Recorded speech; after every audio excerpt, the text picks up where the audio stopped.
Any seats beside you and you see someone looking for a chair, hold up your hand.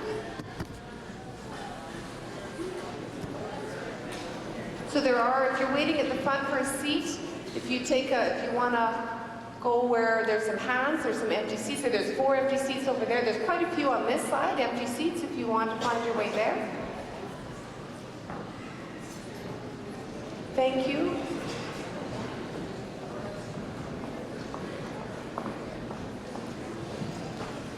Is anyone still looking for a seat?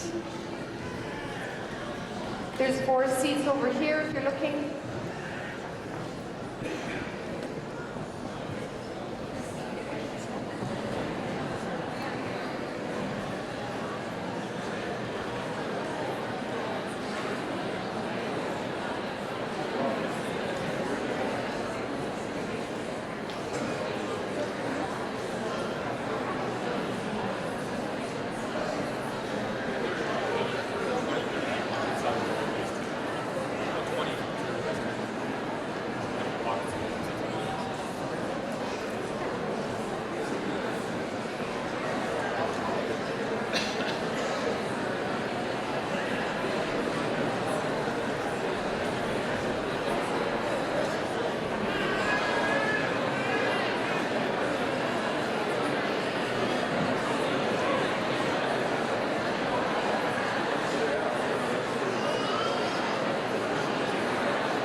Good evening again. I'd like to call the meeting to order. Welcome to Lethbridge Public School District 51 public meeting. I appreciate that the gym is very full. I think we've done our best with trying to squeeze, so thank you people in the bleachers are sitting a little tight. Just a few logistics of the building before we start. You'll see that the exits to the gymnasium are in the corner over here, and we've got the 2 exits here. Public washrooms are down the corridor towards the south end of the building. For the men, you can pack a lunch because then you have to turn right and go all the way down to the end of the hallway. Thank you for your patience. We're under modernization, so it is a bit of a trek to the men's washroom. So in accordance with Section 269 of the School Act, Lethbridge School District 51 is hosting a public meeting. This is subsequent to a petition submitted to the district in their February board meeting with over 2,000 signatures that compelled the board to hold a meeting. At this public meeting, we have some things that we need to accomplish tonight. So the meeting really is structured and run in accordance with the School Act, and that section of the School Act. So it looks a little different than something like a town hall, because there's things that need to be accomplished tonight. So first, there needs to be a resolution that will be brought forward to the meeting. And the resolution that's brought forward in accordance with the School Act must pertain to what was stated on the petition that was signed by the over 2,000 petitioners. So that will be one of the first things we do later this evening. Then as well, the other purpose is to elect 4 committee members from the public body that will meet with 2 representatives from the school district. And together, that committee of 6 will formulate recommendations to the Board of Trustees that are specific to Policy 502.2, sexual orientation, gender identity, and gender expression, as was written and articulated through the petition. So the way things will run tonight is first we're going to start with a little bit of background, which I'll provide with respect to regulation and law that applies to the policy. We'll be hearing from our board chair, Mitch Forster, regarding what processes the board has gone through so far. We'll be then calling for a resolution from the floor, and we will take a vote on that resolution. Following that, if the resolution is passed, then we'll be looking for nominations from the floor for committee members. And following the nominations, there'll be a vote for committee members. When that's accomplished, while the votes are being counted, at that time is when we will open the mic to the floor if individuals would like to make some statements that the committee members can listen to, as well as the rest of the public and the Board of Trustees. At this time, I'd like to introduce our Board of Trustees and welcome them here. We have Board Chair Mitch Forster. We have Vice Chair Donna Hunt. Trustee John Foster, Trustee Don Lacey, Trustee Keith Fowler, Trustee Lola Majors, and Trustee Tyler Demir. Thank you.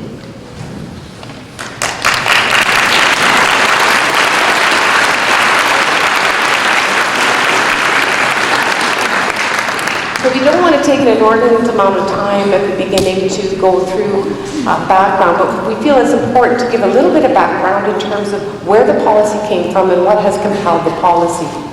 So if we take a look at background to our policy 502.2, Bill 10, which in June 2015 was given royal assent. It was an act to amend the Alberta Bill of Rights to protect our children. Now that act called for the inclusion of sexual orientation, gender expression, and gender identity as prohibited grounds from discrimination in the Alberta Bill of Rights. So that act affected the Alberta Bill of Rights. It also affirmed the rights of parents to make informed decisions respecting the education of their children. That was also placed in the Alberta Bill of Rights. It repealed Section 11.1 out of the Alberta Human Rights Act, which is the parental withdrawal of children from instruction on religion and human sexuality, and it put that in the School Act. So it just sort of moved that from one piece of law to another piece of law. So the School Act then needed some changes. So the School Act included, as I mentioned, the right of parental withdrawal of children from instruction in religion and human sexuality, and that's something that's been in place for a number of years. So that didn't change, it just moved. What law it was, so it was moved from the Alberta Human Rights Act and put into the School Act. A definition of bullying was required, and it's required now in our policies, and that's delineated in the School Act. There's also a requirement for a student code of conduct to support caring, respectful, and safe learning environments where students refrain from bullying, report bullying, and are encouraged to contribute positively to the school community. And so Lethbridge School District 51 developed a policy called Welcoming, Caring, Safe, and Respectful Learning Communities. And within that, it addresses all students. It's a comprehensive policy that addresses bullying and provides a code of conduct for all students. There's also calls for support for organizations such as GSAs, commonly referred to as Gay Straight Alliance. The Minister of Education also put out a mandate for school districts. He wrote a letter to school boards requesting copies of our policies and our procedures that address the changes in legislation and specifically address the board's responsibility as it relates to the LGBTQ community.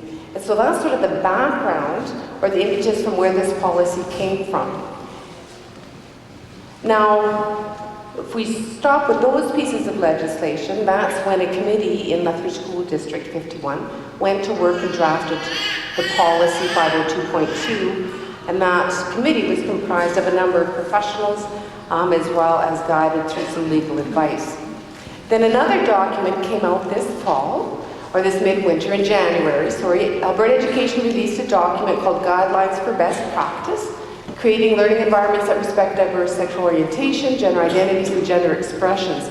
It's important to note that our policy 502.2 was already drafted when that particular document came out. And that document isn't required by law. It's considered a piece of recommendations that school jurisdictions can take into consideration if they have not yet drafted policy or have not yet drafted procedures that would go with their policy. So the board approach to meeting the requirements, I'm going to call on Mitch Forster to talk about what the board's done and what their approach was to that.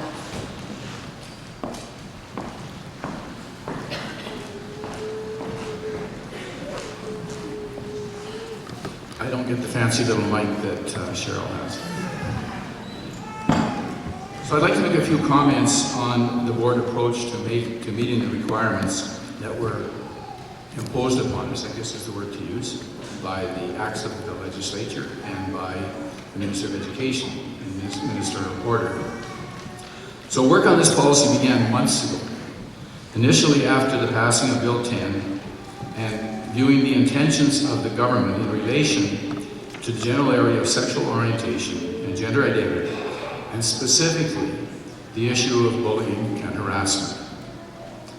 Throughout this period up to now, we have endeavored to make information available to stakeholders, specifically school council and district school council.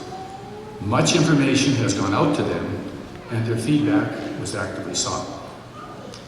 Now this approach differs significantly from many other districts and divisions in the province, where many such policies have been developed behind closed doors. For example, Calgary Board of Education has developed their policy behind closed doors and will send it to the minister without public consultation. That was reported in the news. And even today, you have a hard time finding drafts or final versions of policy on their websites or anywhere else available to the public. So from our open process, we decided to develop two policies. First, as Cheryl has mentioned, Policy 502.1, welcoming, caring, and respectful and safe learning environments, including the new Code of Conduct. It's broad-based and addresses the learning environment, rights, safety, and care of all students. This policy is comprehensive and is where you will find most of the information on how such issues as bullying and harassment will be handled in our district. This policy received third and final reading at yesterday's board meeting. However, based upon early input from parents, advice from experts, and research, we noted that the LGBTQ population, which research says is comprised of roughly 5 to 8% of the general population, is not explicitly addressed in Policy 502.1. Therefore, to meet those more specific requirements, such as establishing GSA clubs and explicitly addressing the LGBTQ community, the board developed a second policy, 502.2, sexual orientation, gender identity, and gender expression. This policy received first reading at the February 23rd meeting.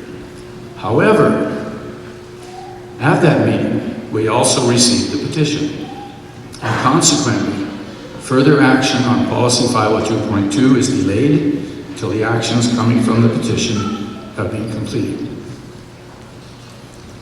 Now, over the past weeks, we have sought feedback from public to the board. And here are some examples of what we have tried to do. At a parent session hosted by District School Council on January 19th and attended by roughly 130 parents, there was feedback provided on the policy through roundtable discussions. Also, something new this year was using our district website to elicit online feedback specific to elements of the policy. We received much information and many insights from this. We also received much feedback from emails that spanned a breadth of perspectives regarding both the draft policy and the provincial guidelines. Trustees each ended up with a 2-inch binder full of such correspondence. And of course, the District Policy Advisory Committee, with broad representation from across the district, has had a primary role in this policy's development, as it has always had through the development of the dozens of policies of our district. We also sought legal counsel, the Alberta School Boards Association, and we sought additional advice from a nationally recognized expert in the study of sexual minority populations. All of this contributed to some changes to the draft policy 502.2 prior to first reading on February 23rd. Now, at that time, some thought that not enough changes were made, but in fact, almost every policy statement had some change. And finally, what specifically did the board hear from the feedback? There was a whole range of things. There was a lot of concern about the provincial guidelines, entitled, as Cheryl has said, Guidelines for Best Practices, Creating Learning Environments that Respect Diverse Sexual Orientations, Gender Identities, and Gender Expressions.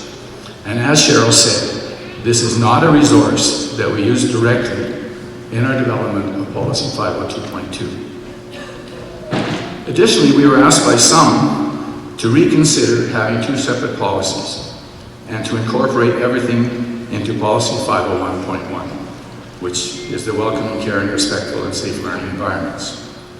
Another area from where we received a lot of feedback was the student confidentiality issue, and received a lot of expressed concern in light of what parents saw as something new.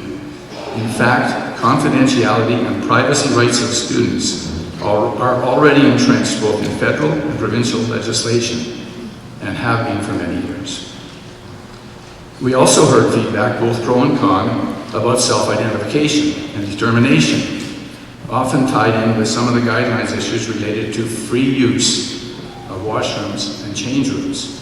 As the slide says, we have not and will not open washrooms and change rooms for random, at-will access or entry.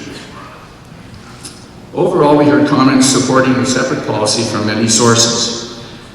In fact, at the February 23rd board meeting, where the petition was presented and those in attendance had the opportunity to speak to the policy, comments were recorded, and at least half of the speakers were supportive of the policy so far. Finally, a comment that we heard from many sources was the use of the term minority. To make the policy more inclusive, we then used instead the word diverse in the draft that went to first reading. So there's been a lot of thought, feedback, and input that went into development of our district's policies, including Policy 502.2. Tonight we will hear if you want to take that next formal step, forming a committee to look at the policy and then make recommendations to the board. Thank you.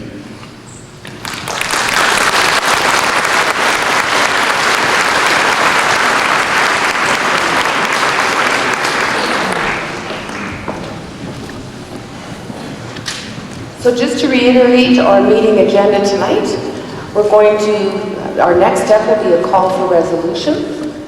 Following that, if the resolution is passed, we will have a call for nominees to the committee that will advise the board. Following that, all nominees will be provided with the opportunity to speak to the Assembly for 5 minutes.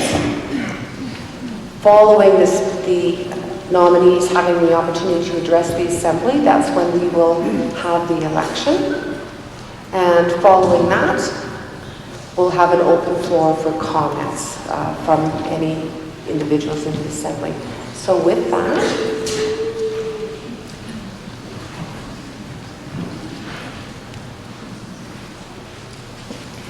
as I mentioned before, in accordance with the School Act, the resolution must be directly linked to and relative to the comments that were on the petition. This would be an example of a resolution that's linked to and relative to the petition. And so in other words, we can't entertain any resolutions coming from the floor that would take a separate direction than what the petition called for. So what the petition called for is two things: that there be a committee formed that would provide recommendations to the board, and that the work of that committee would be specific to formulating recommendations for policy 502.2, our sexual orientation, gender identity policy. And so with that, I would ask, are there any resolutions coming from the floor?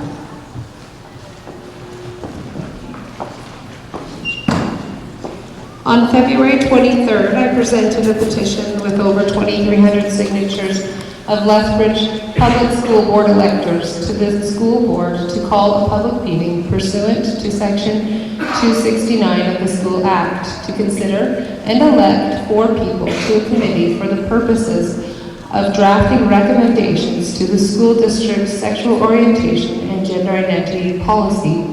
A motion is required before we can elect these 4 people to a committee. By voting yes or showing your green card, you are voting in favor of electing a committee. Be it resolved that an elected committee be formed for the purpose of drafting recommendations for the board regarding the school district's policy 502.2, sexual orientation, gender expression policy. Point of order. Point of order. Madam Chairman, I move to postpone the resolution indefinitely. I second that.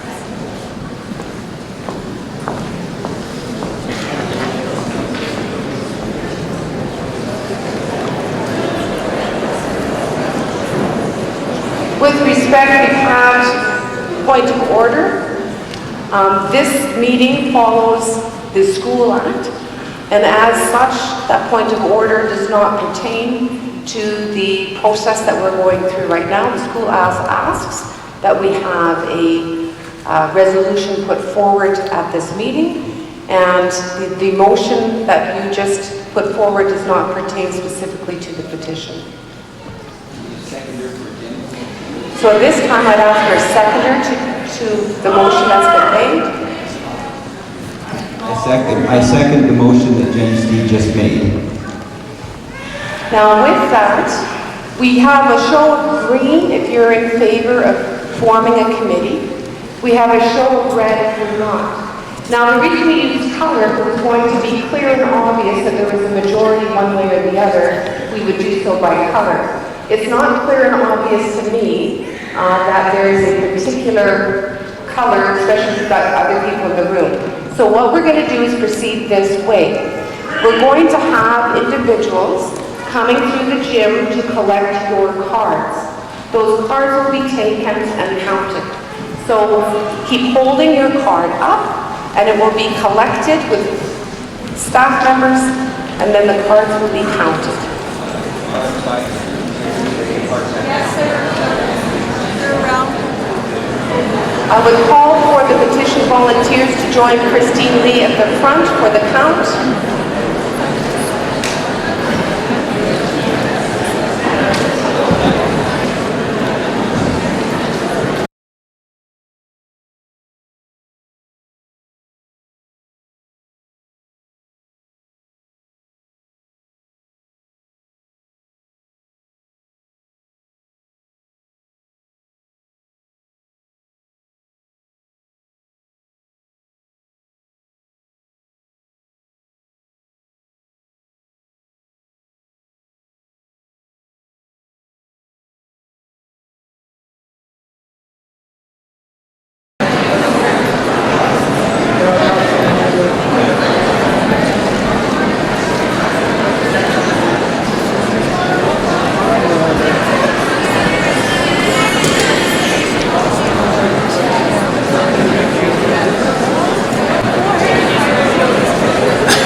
come to the front, please, to join the count.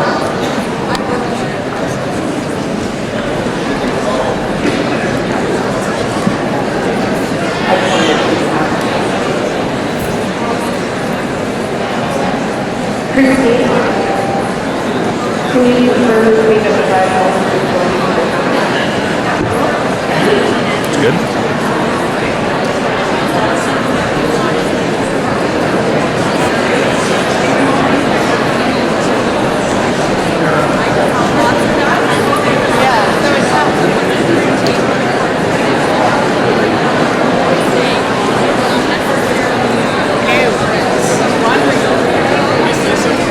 While we're collecting cards and counting,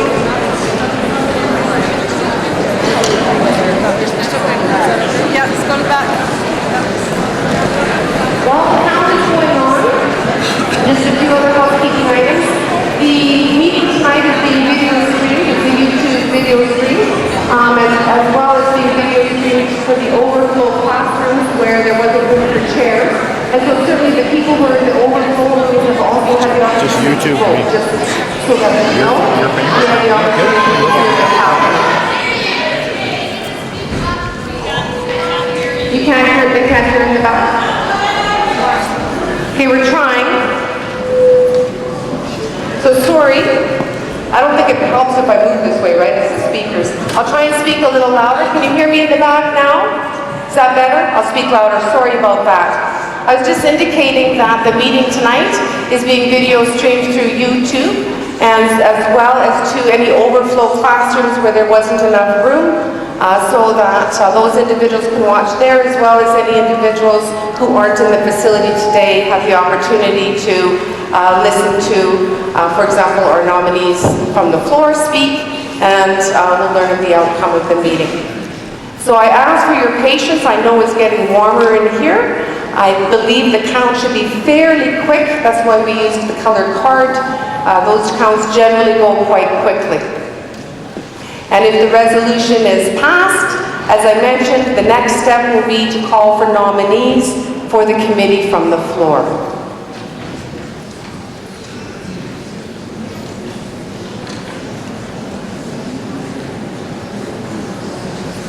And while I'm filling time, I might as well thank Christine Lee, who's our Director of Finance. She's been put in charge with the responsibility of details like voting and count. And so you can imagine, as our accountant in the office, she's very vigilant about how things work. And so we should be very organized tonight that way.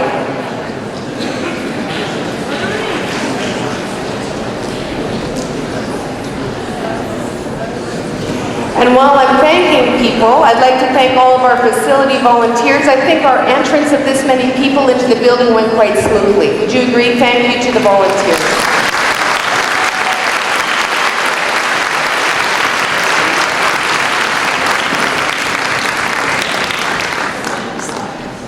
From the school division and the petition. I just had a question about, who's been charged with counting the vote and are there scrutineers? And yes, there's school division employees as well as petition group volunteer members who as scrutineers for the count. So certainly it's a very legitimate voting and counting procedure.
You're like the kids.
I do have a question with respect to what are the parameters around voting. In other words, what is a passed vote? A passed vote is 51%. Both parties agreed to the count.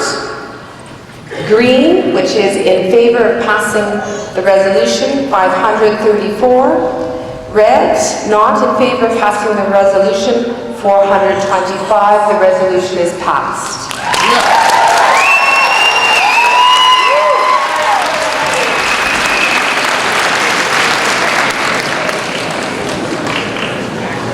Our next order of business then is to ask for nominations from the floor.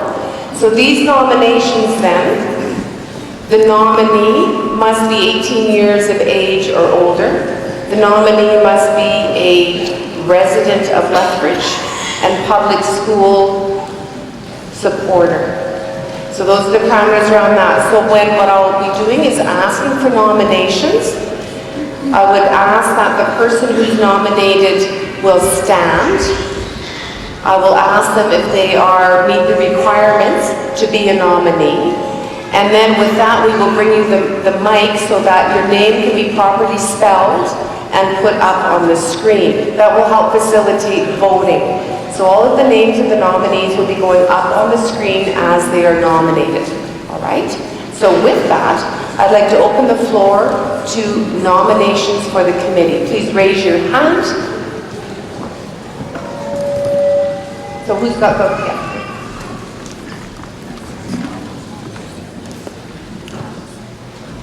I nominate Richard Lowe. Mr. Lowe accepts the nomination, thank you. So we could have Richard Lowe, L-O-W, correct? All right. I nominate Dylan Hargreaves.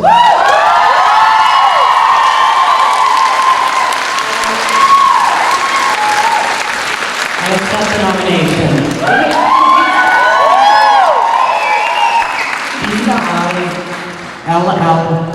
Sorry, that's D-I-L-L-O-N.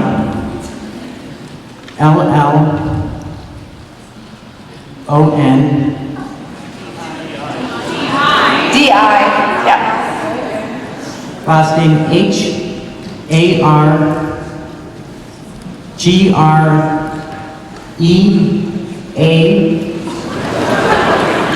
This is typing under pressure. I'm glad I'm not on the keyboard. So, sorry. H-A-R-G-R-E-A-V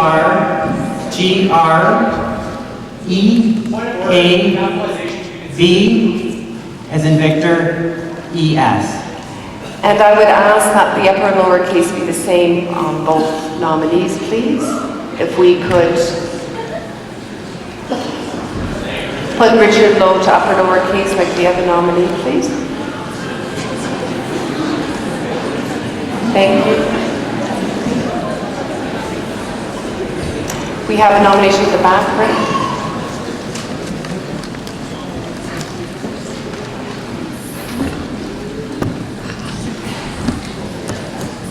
I'd like to nominate Genevieve Steve.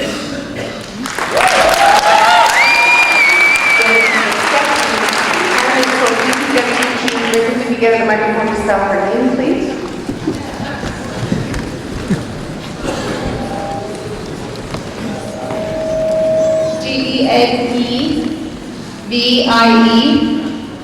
Genevieve. Last name Steed. S-T-E-E-D. Thank you. Now I had one here and then here next, so one here. I would like to nominate Bill Zwartwell.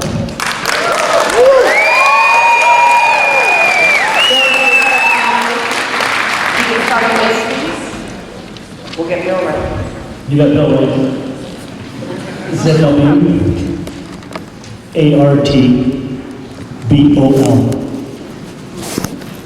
Thank you. And there was one over here.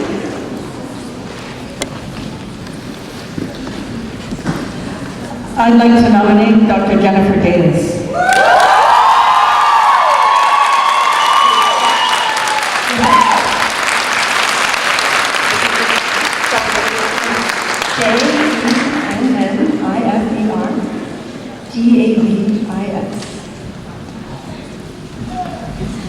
Thank you. Over here and then here. Let us go. I'd like to nominate Laura Scarpelli.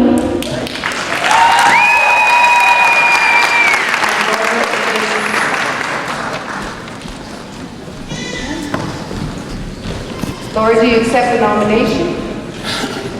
I do.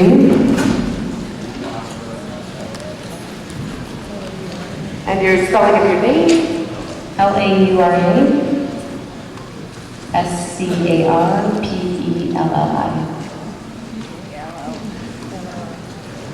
P-L.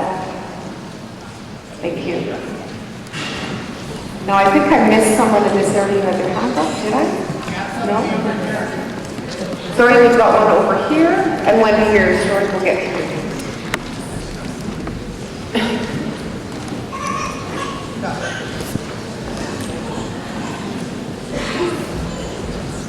I nominate Roland Crown.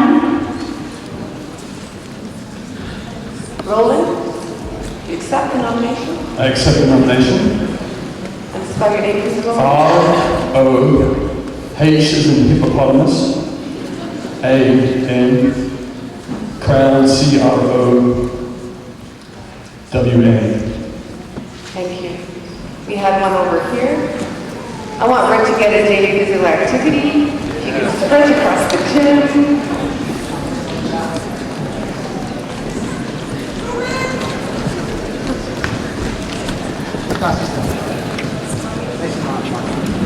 I would like to nominate Aaron Pichette.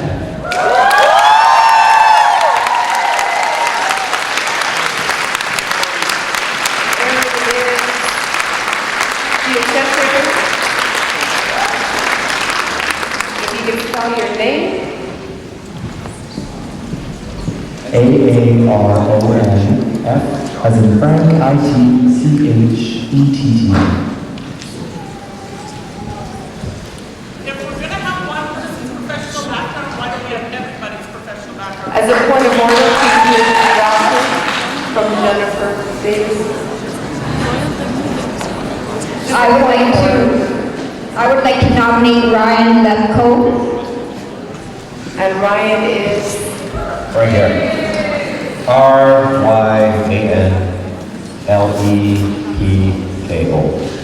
thank you. Now I know I have a hand up over here. Thank you for being patient. I nominate Brooke Kelly.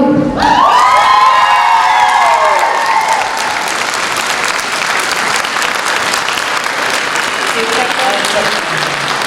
Spell your name, EROKECULLEY.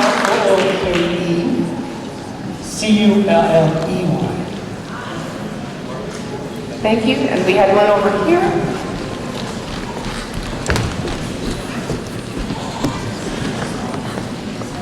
I'd like to nominate Shay Hetherington.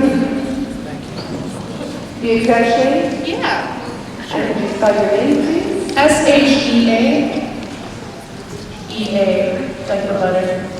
And then Hetherington, HEATHERINGTON.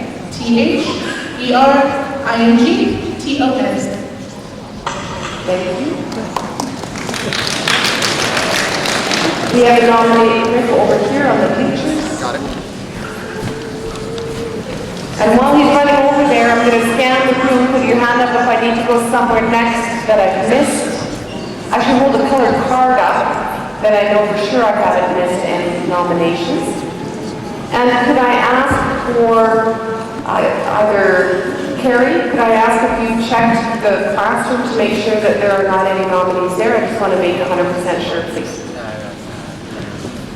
I would like to nominate Ashley Norley. Do you accept that? Yes, I do. And then spell your name, please. ASH. Yes. ASH. LEYNORTHUY. Thank you.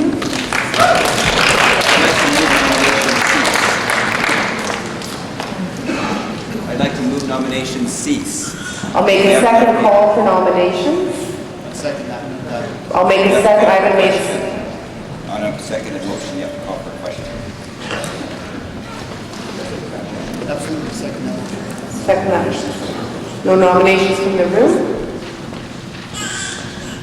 We have a seconded motion. I have a seconded motion, the nomination ceasing. Call to question, all in favor of nomination ceasing? Point of order, will you give a due time to the elector to consider that? The motion on the floor Please, 30 seconds. Thank you. is that nomination cease.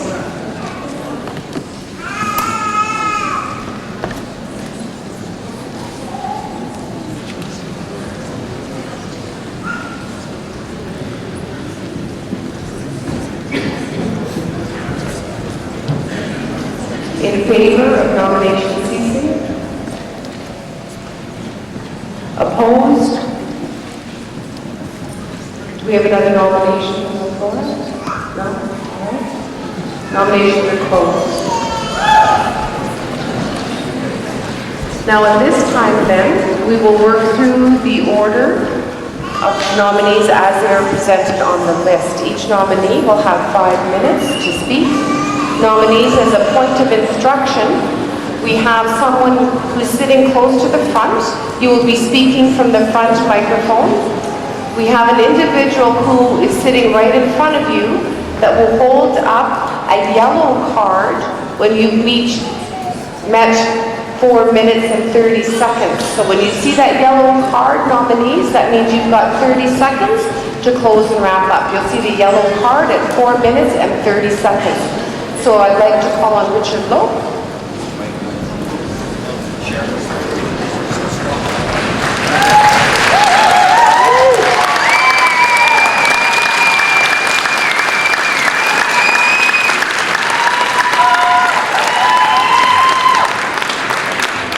working? Can you hear me back there? Okay, how's that? Okay, hopefully that didn't take into my 5 minutes. My name is Richard Lowe. I'm a part of the parents group that submitted the petition to call this meeting. Our 7 children attended Lethbridge Public Schools. Now our 9 grandchildren are doing the same. I'm very concerned about the safety of all students in our schools, and I'm willing to serve on the policy committee to ensure that all students, no matter what their sexual orientation, gender, religion, or race, that they have a safe and caring learning environment. I have 3 concerns about the current draft of the policy, and if elected tonight, I will do all I can to address those concerns by way of amendments. The current policy only applies to sexual orientation and gender identity students. This is unfair, illegal, and just plain wrong. All groups have an equal right to be protected in school board policy, not just one vocal, well-organized lobby group. We have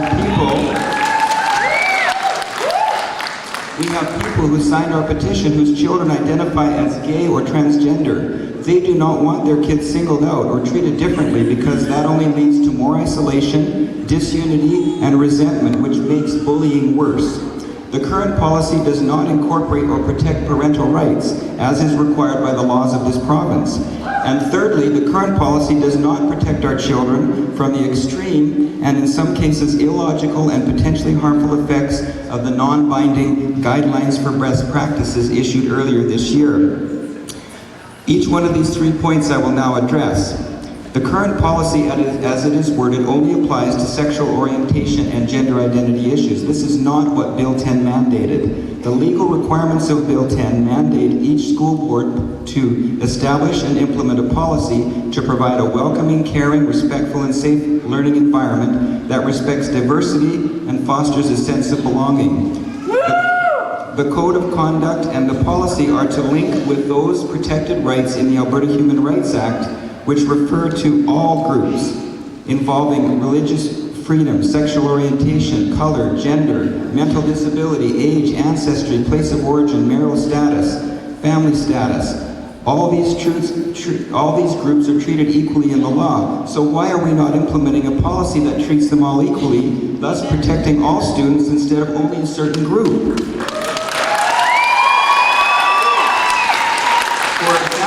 West Wind School District just passed their safe learning policy, which includes and makes specific reference to all the groups identified in the Alberta Human Rights Act. The Palliser School District's current proposed policy does exactly the same. Both validate and specifically mention sexual orientation and gender identity, and both policies of these other school districts also validate and enshrine the legal rights of parents to have the right to be involved in all aspects of their children's educational experience, which was also another legal requirement of Bill 10. Why has our school board been so resistant to the many voices who have suggested that their safe learning environment policy be changed to be more inclusive, to be more respectful of parental rights? Aren't these no-brainer changes? Why is the board so insistent on having a standalone safe learning environment policy only for sexual orientation and gender identity people? Isn't that special treatment, which is exactly what the Alberta Human Rights Act says we must not do? Since when are the rights of one group preeminent over rights of others, say First Nations, Syrian refugees,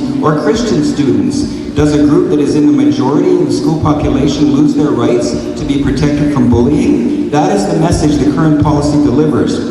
The board's answer to this is, well, we have a generic anti-bullying policy in the Student Code of Conduct that covers all these groups. Yet when one looks at the current policy 502.1, passed in December of 2015, one will see that this does not comply with Bill 10 because nowhere in this policy are the various groups mentioned that are supposed to be protected under the Alberta Human Rights Act. Nowhere in this policy does it mention the legal right of any student from any group who feels the need to organize a club or activity to better promote diversity to be accommodated as is required under Bill 10. Yet, in proposed policy 502.2, which is what we are here to challenge, gay, transgender, and sexual orientation students are given specific protections, extensive rights, and the right to form clubs. So who is for fairness here? Who's really for diversity? Who is it that's being discriminated against? The school board quotes statistics that they say show a need for standalone policy. If you look at what they're claiming as research, It is simply surveys that come from pro-homosexual lobby groups like EGAL,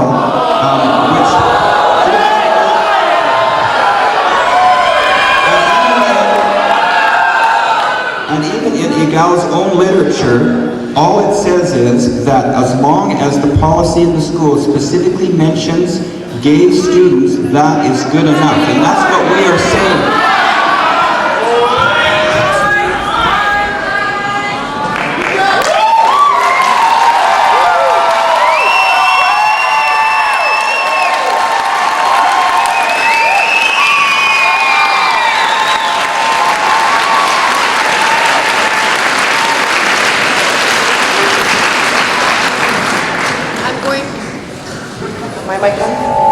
I'm going to ask the Assembly for this. We have a number of speakers to go through. I'm going to ask that we follow the following protocol. That we listen to all speakers. That we remain respectful of all perspectives. I would ask that we refrain from clapping and hooting. This is an opportunity for those who have been nominated to share their perspectives prior to a vote. This is not a rally.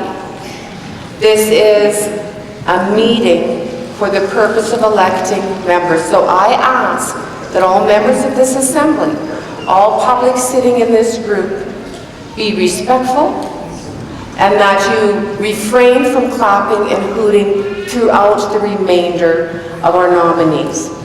All right, I'd like to ask for that. Thank you. With that, I call on Dylan Hargrave,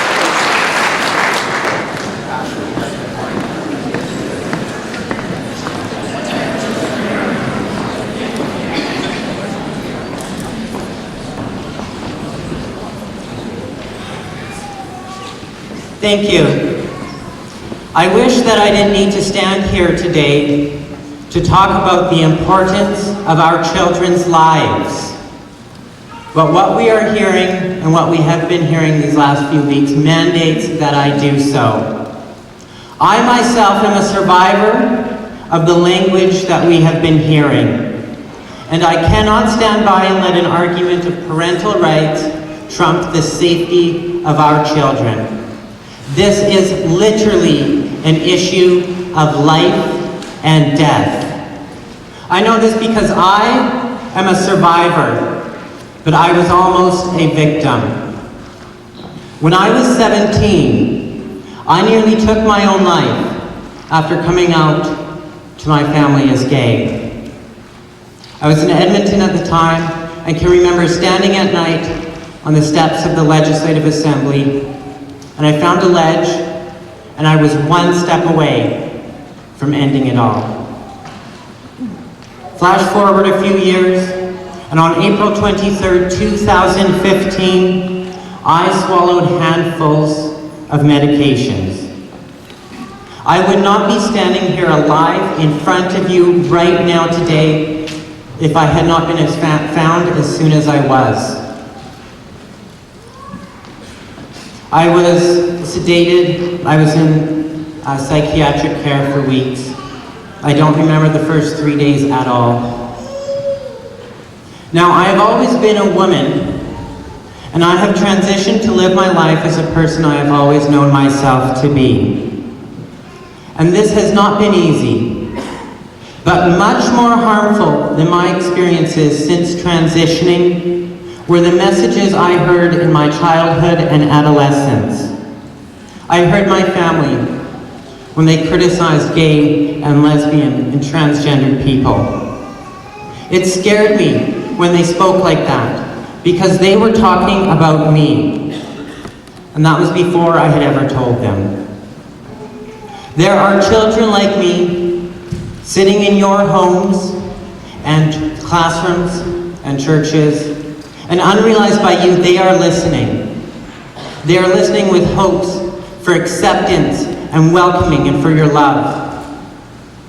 But your fear and ignorance will silence those hopes. Every time my parents referred to people like me as sick or perverted or a danger to children, my self-worth deteriorated. If I had died, my death would have been the direct result of my parents' ignorance and fear of gay and trans people. Numerous times I have been in hospitals with young people attempting to take their lives. These people are victims of a society and environment that place the comfort of a few scared individuals over the value of human life. Countless people in our community have told me of their plans to die by suicide.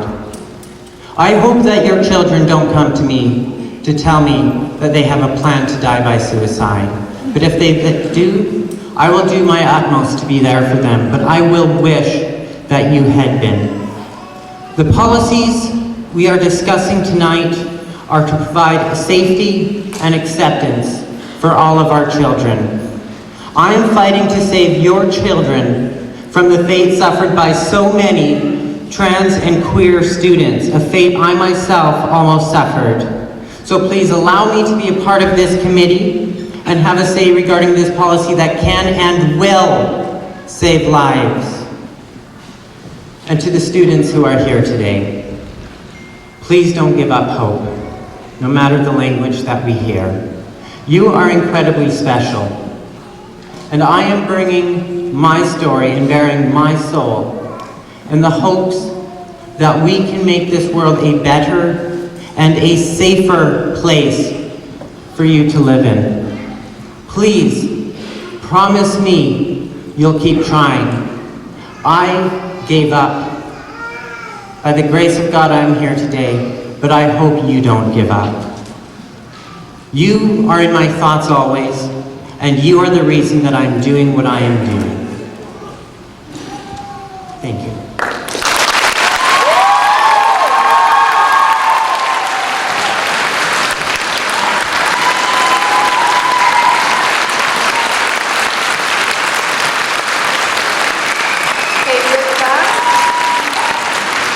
I'd like to note that Ashley Northey has declined the nomination. Is that correct? So that will be removed. And next I would like to call on Genevieve Steed, please.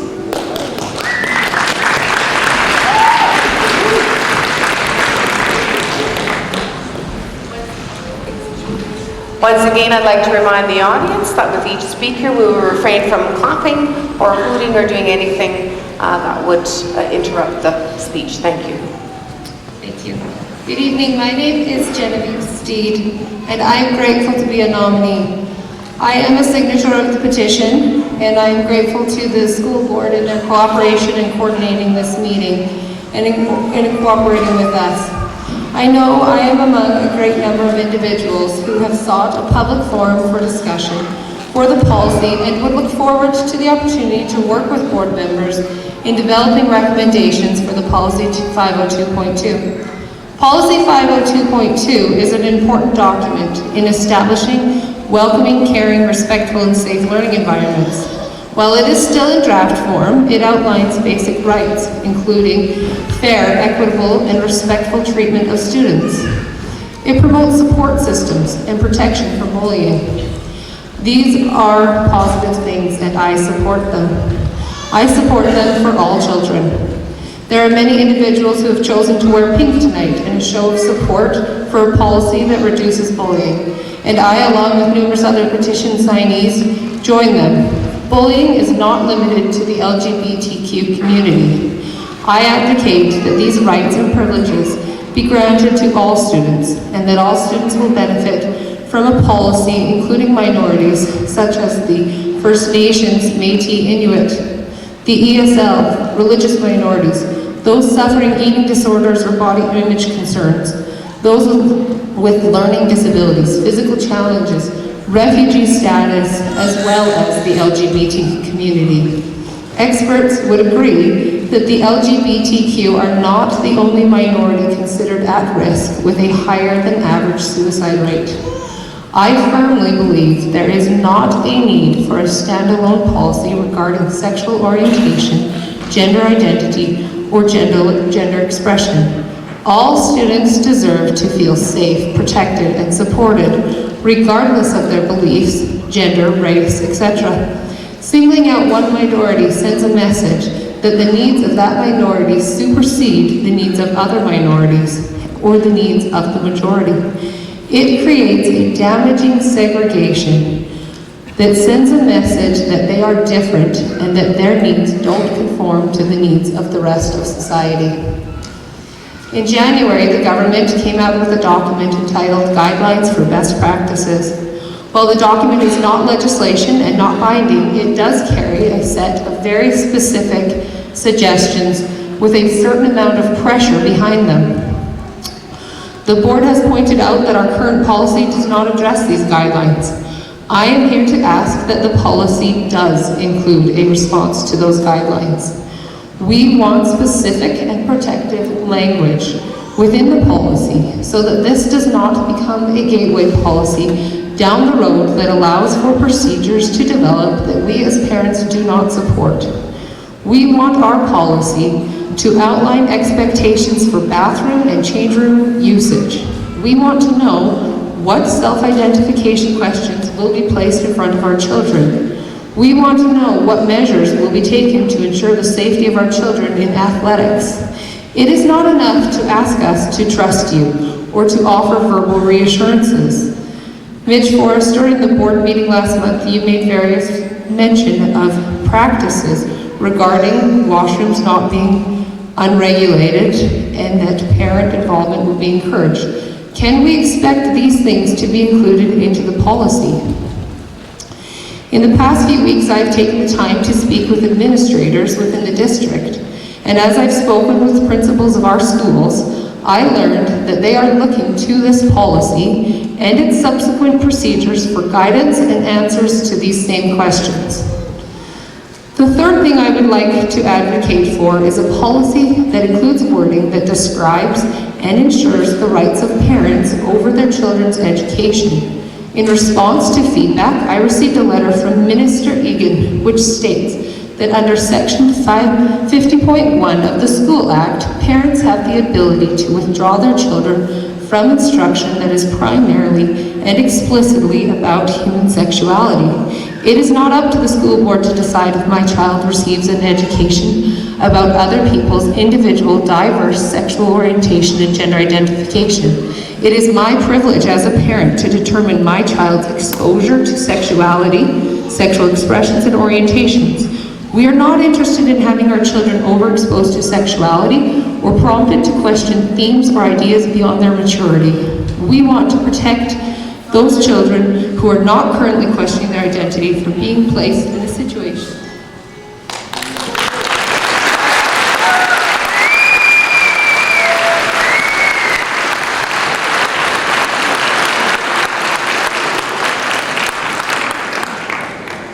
Thank you. I'd also like to give notice that Shay Hetherington has withdrawn as a nominee, has declined her nomination. With that, we'll move to next in line, Bill Zwartel.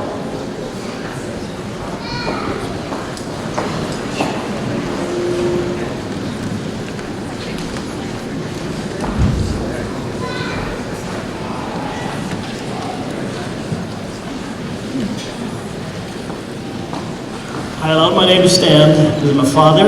I'm a grandfather of kids in the Lethbridge School District. My wife and I also are foster parents in the community, and we understand, we are very aware of the importance of policies in place that allow for the best care and protection of all children. And I am one of those who have signed the petition group, the petition. I want to highlight a few things. And the first one is this, is the question, who is both primarily and ultimately responsible for our children? Do our children belong to the state or to you as parents? How you answer that question will determine as to how you take what's on the table in the guidelines. The government of Alberta would have you believe that out of fear that a parent may respond negatively, every Alberta student should be counseled to hide their struggles from their parents. I trust we would all agree that children need the love and care of those who are closest to them, which would be their parents. Yet the guidelines would leave a parent ignorant and therefore helpless to assist. When parents lose rights, their children are in danger. And to a degree, it forces school teachers in an awkward situation of coming between the parent and the child.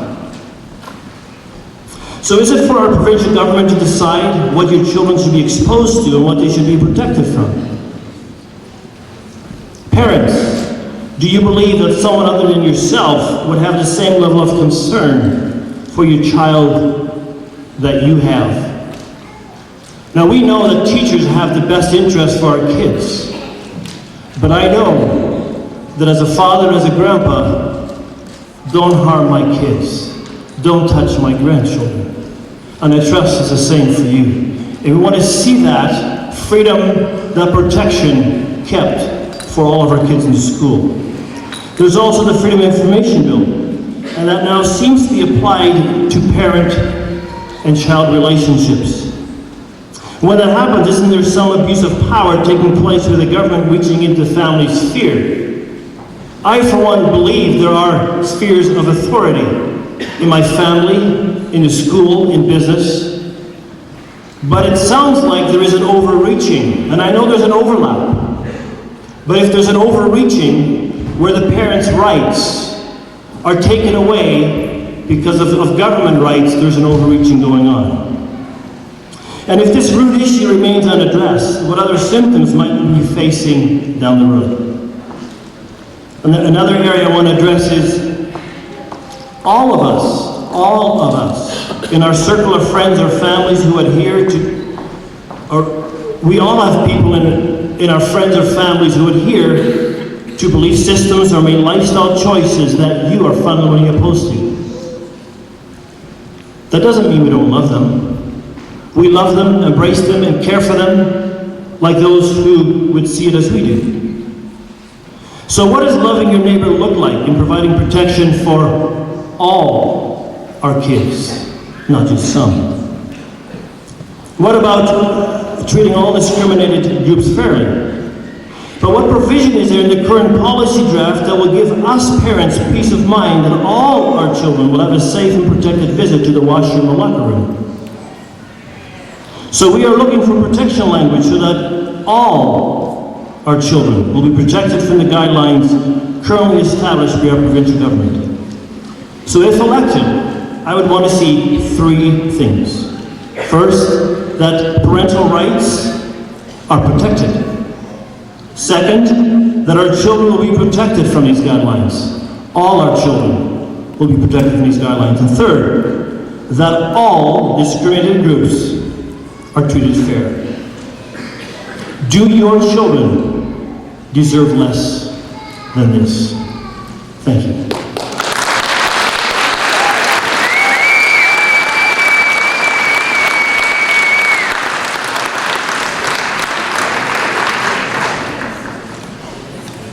Bill, just a question, because I know there's been, you introduced yourself as Stan, so should the ballot be reading Bill or Stan?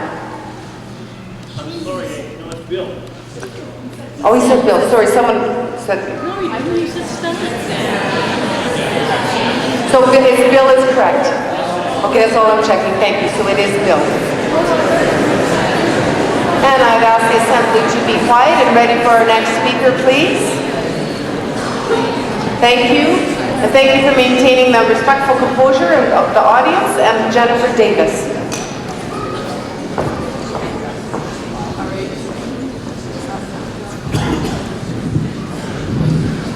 All right, I hope everybody can hear me. Wave at me if you can at some point. I'd just like to start out by addressing one point from the previous speaker. I do not agree that children belong to the state or to their parents. Children are their own people. My name is Jennifer Davis. I have a PhD in psychology. I've published articles on parent-child interactions, and I teach child development and adolescent development. But today, I'm here as a mother. And today I'm here to represent the rights of our children actually really truly all of our children. By supporting Policy 502.2 as it is currently written, we don't simply improve life for LGBTQ students, we actually improve the lives of all students. Some argue that this policy is unnecessary, that it goes too far. They say our children are already protected. The very existence of this meeting proves that they are not. Some say that they support our queer youth and that they oppose this policy for other reasons. This is not what our children hear. They hear that their school board is trying to protect them and that these people are trying to stop it. Imagine how this makes them feel. LGBTQ children in this province are thrown out of their homes. They are living homeless on the streets. They are dying. They are as much as 10 times more likely to attempt suicide, 14 times more if they live in Calgary. Suicide is the leading cause of death among LGBTQ youth. And yet, some would block the policy designed to try to keep them alive, or rewrite it to erase their existence. These things are happening right now in this province to children just because they are gay, lesbian, or transgender. Maybe not to your children, maybe not to mine, but they are happening. And these children are somebody's children. They are our children. They are our responsibility and they need our protection. But parental rights, some may argue. I have a right to know what my child is telling their teachers. It might be safe for your child to confide in you, but again, I remind you, you are not every parent. Studies show that only 20% of LGBTQ students report feeling truly comfortable talking to their parents. 20%. That is 1 in 5. But what about the needs of other children, some argue? What about children with learning disabilities or recent immigrants? Their needs absolutely should be addressed. That is not an argument, that's not an issue. And they are, already, in Policy 605.1 and 605.3, respectively. That is not what this policy is about. This policy addresses the specific needs of students who are members of gender and sexual minorities, and they need special protection. 3 out of 4 lesbian, gay, bisexual, and 19 out of 20 transgender students report feeling unsafe at school, compared to only 1 out of 5 straight cisgendered students. 1 out of every 2 lesbian, gay, bisexual, and 3 out of every 4 transgender students report being verbally, physically, or sexually harassed at school. District 51 has recognized the unique vulnerabilities of these students, just as they've already recognized the unique vulnerabilities of ESL students in Policy 605.3, of FNMI students in Policy 602.4, of students in need of learning support in Policy 605.1, to name only a few. Without this new policy, LGBTQ students are not safe in our schools. With it, they will be safer. And, here's the kicker, folks, they are not the only ones who will benefit.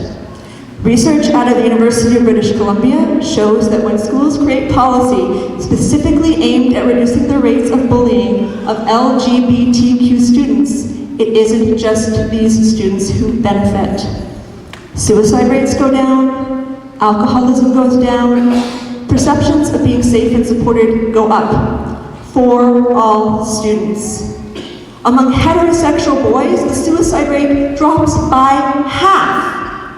If you really want to save them, you will support this policy. Because on the other hand, when schools put general policy in place, policy that is just generally there to reduce bullying without specific mention of LGBTQ students, none of those things happen. No reduced suicides, no reduced rates of bullying. This is why I support the current proposed policy.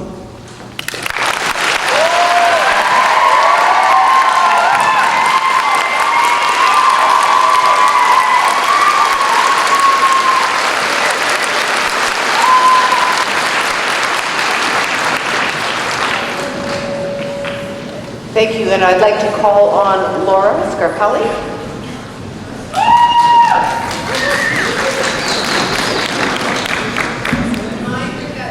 For a start, we're quiet again as an assembly. Thank you.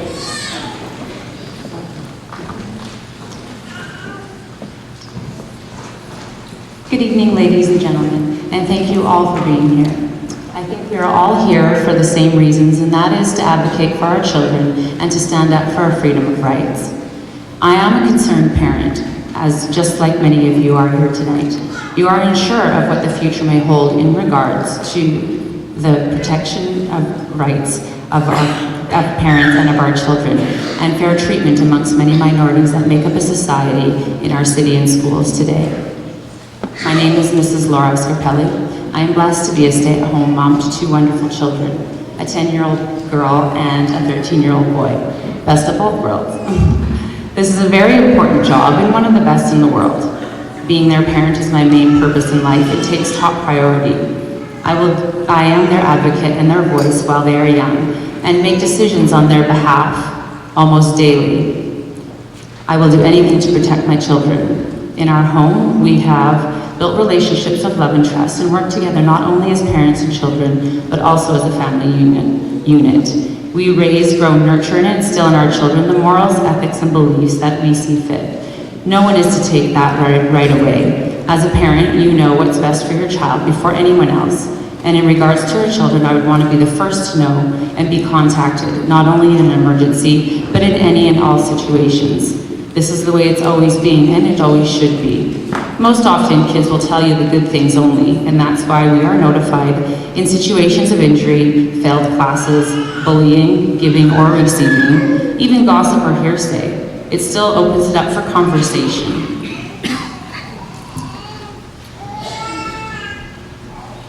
Effective educators know that education works best when we work together. A child is made stronger and will be more successful when all people involved in their lives, parents, students, teachers, administrators, coaches, and any medical professionals involved, or counselors, we keep engaged and come together and deal with any issues that arise for any and all students to strengthen the parental connection, not inhibit it. And if there were any red flags or risk of harm to a child, then a teacher would know to seek professional or legal counsel. Parents must be involved for the best success of dealing with and overcoming many life issues, including eating disorders, racism, bullying, sexual activity, sexual orientation, sexual preference, suicide, or thoughts of. Most often working alongside teachers and counselors and other professionals like doctors and police when necessary. Teachers aren't educated for all of these issues, and this is out of their scope of education. We must teach our kids to love one another. This is the easiest of concepts in life and applicable to all adults too, but for some reason it appears to be the hardest to put into action. We need love and respect for each other. Mine or your needs or lifestyle choices or belief systems might not coincide, but are still of each person's choice, and we can still love them and get along. In my personal life, I have many friendships inclusive of the LGBTQ community, and I cherish each and every one of them. I hope to lead by example to my own children and to show them, to love themselves not only and others, and to have confidence. It's all about equality. No one is above the other. Everyone matters. We certainly cannot teach our kids that they don't matter as much as someone else.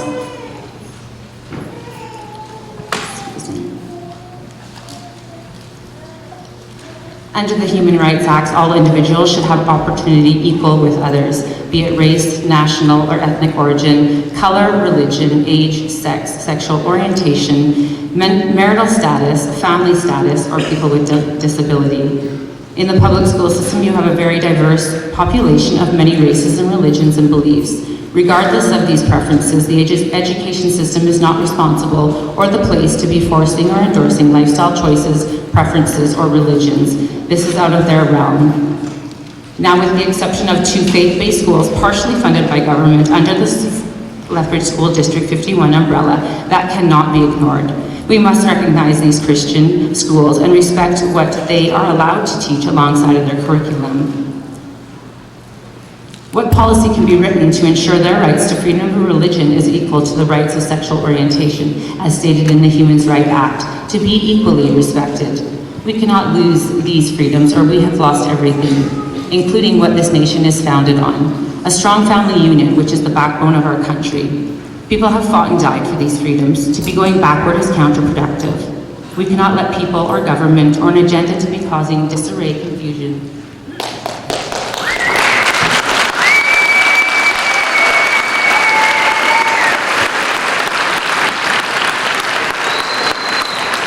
Thank you.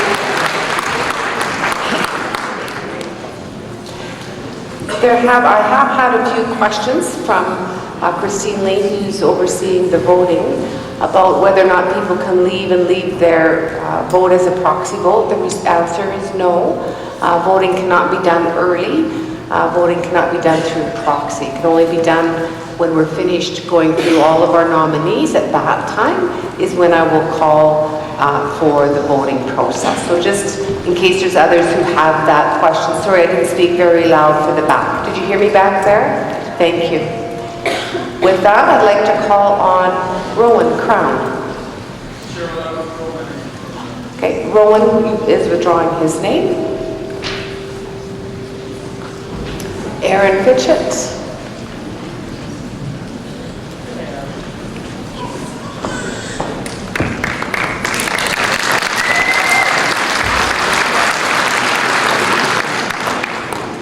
Like this.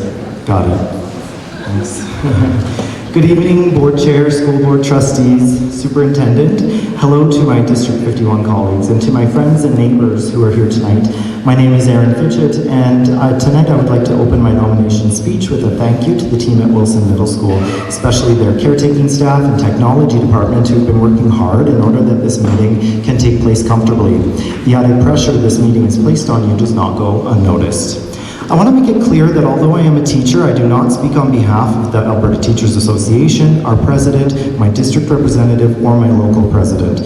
Similarly, although I am a teacher employed by the district, I do not speak on behalf of the board, the school district, my principal, or my school. My thoughts and opinions shared tonight are my own, and my perspective is one of a citizen who works as an educator here in Lethbridge. Tonight is about children and the child I once was. I grew up in this school district. I was a Northside kid who rode the bus from Hardyville to Senator Buchanan, and I currently teach at the elementary school where I have such fond memories of spending time as a child. I bleed orange and blue, and when I say Buchanan, Wilson, Churchill, you instantly know something about me. As a teacher, I am bound by the Alberta Teachers Association Code of Conduct, and according to this code, my colleagues and I are obliged to teach in a manner that respects the dignity and rights of all persons without prejudice as to race, religious beliefs, color, gender, sexual orientation, gender identity, physical characteristics, disability, marital status, family status, age, ancestry, place of origin, place of residence, socioeconomic background, or linguistic background. I take this very seriously. In my role as a teacher, I may not divulge information about a pupil received in confidence or in the course of my professional duties, except as required by law, or where in the judgment of the teacher to do so would be in the best interest of the child. To restate, this absolutely means that I, along with the approximately 40,000 other teachers in our province, may not divulge any information a child shares in confidence unless I think that their safety is at risk, or I believe that it's their best interest, or unless I'm compelled by law to do so. Permit me to be very clear, I support the policy as it is written. The school board and senior admin have been working hard to develop this policy for a very long time, and I believe they have met their duty to consult. There has been a lot of talk in the media and on social media about opposition to a standalone policy, but I have to point out that two of the petition signers tonight, who are also nominees, have requested a standalone policy, a separate standalone policy, and that's not what we're here to review. We're looking at the policy the board has drafted. I'm here to remind you of what teachers and my grandmothers say all the time. What's fair is not always equal. Certain groups, for one reason or another, face disproportionately greater challenges in specific aspects of their experience within our schools, and for those groups, we create special policy to demonstrate how serious we are that they must never stand alone, but that they feel how dedicated we are to standing together with them. I'm also very uncomfortable with the argument that parental rights are being stripped away. According to Section 1G of the Alberta Bill of Rights, parents have the right to make informed decisions respecting the education of their children, and this board policy does not, in my opinion, obstruct that right. You still have the right to make informed decisions. In a January 2016 article in the Globe and Mail, University of Alberta Professor Eric Adams wrote that this is, quote, not a battle of constitutional rights, but a coexistence of them. He goes on to say that, quote, policies that protect the rights of transgender children, students to human dignity fall, like other concerns, that are focused on the well-being of students. They fall within the province's jurisdiction over education. I would argue that this specific policy, as it is written, actually helps parents make informed decisions respecting the education of their children, particularly if their children identify as LGBTQ+. To close, I am a teacher. I spend my days with the children of this community. Your Lethbridge School District No. 51 teachers, I'm sure, are committed to the safety and well-being of children. I believe that no committee set to review the school board policy would be complete without a teacher's voice.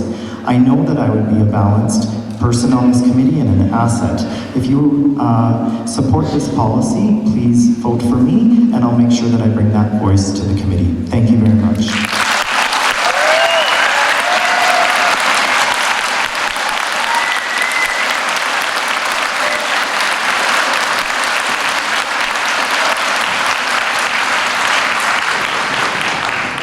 Thank you. Ryan Lepko has withdrawn as a nominee. With that, I call on Brooke Cully.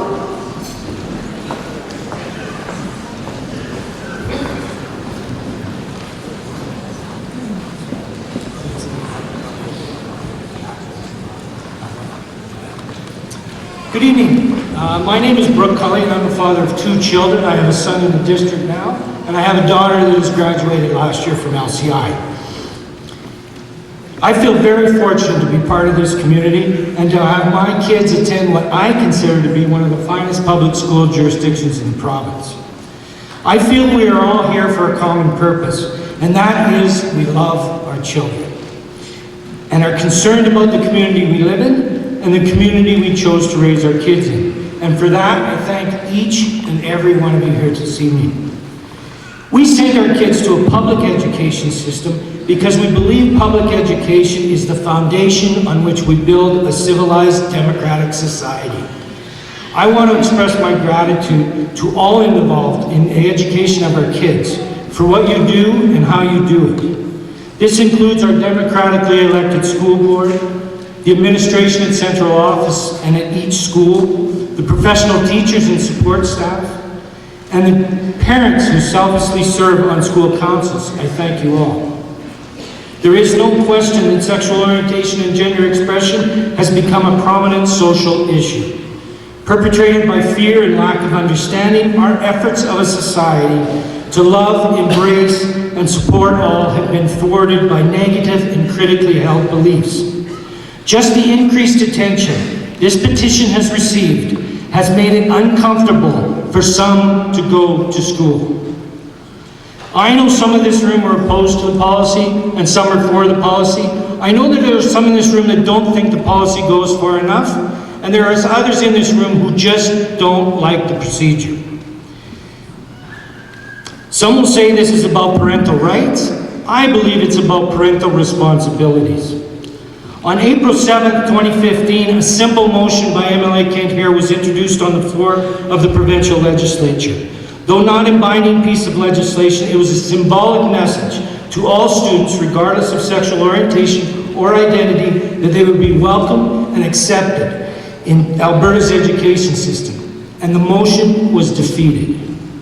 Then, in response to the reopening of a polarizing debate around Lori Billiken's Bill 202, a similar piece of legislation, Premier Jim Prentice then paused the debate and came forward with Bill 10.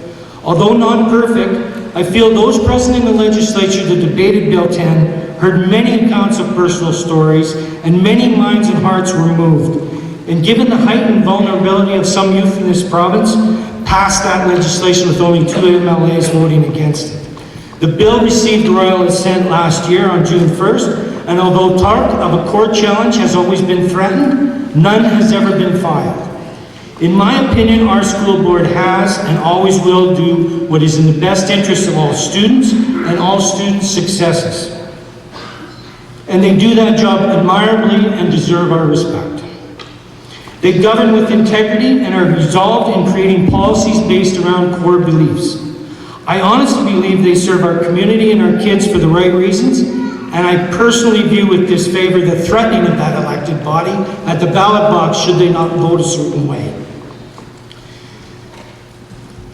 If that wasn't an example of real-life bullying when that board got threatened, I don't know what is. I also take exception to those opposed to this policy who challenge the well-meaning executives of school councils in the cities to hold emergency meetings. Those councils did not sign up for that, nor were they prepared to deal with angry parents who didn't understand procedure. The Alberta Teachers Association has come under fire and the professional code of conduct questioned for leading in the nurturing and protections of all students that grace their doors. I believe our school board has given unprecedented opportunities to have input into the policy, and it has been a model of public engagement that doesn't happen in every jurisdiction in the province. And they should be commended for that and not challenged. But here we are. Valuable time and resources, in my opinion, have been taken away from the everyday business of running our schools. The opposition to this policy feel they have not been heard tonight, but tonight their wish is granted. I, with my nomination, hope to serve on this committee and provide yet more examples as to why protecting a vulnerable segment of our school population is the human right thing to do.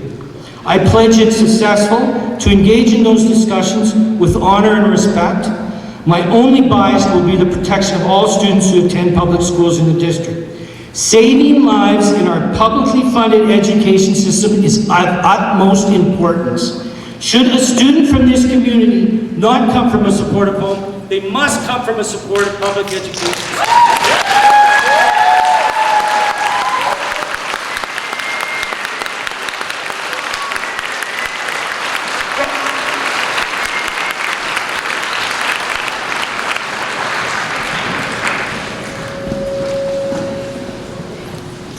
Thank you, all nominees. Well done. I appreciate the audience. I'm a nominee, so a hand for everyone in that endeavor.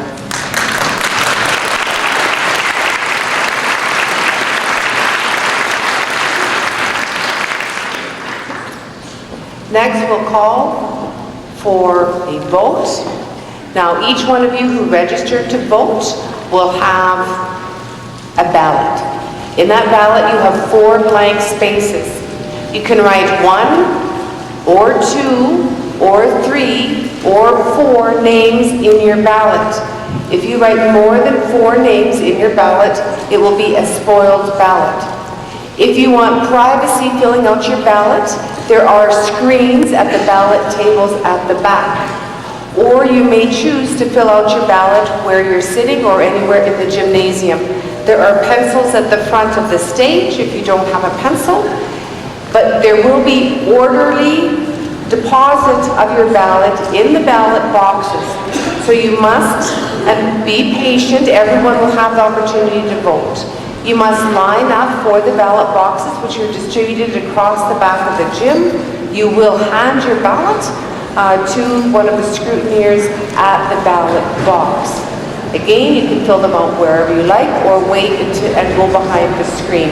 With that, you may go vote.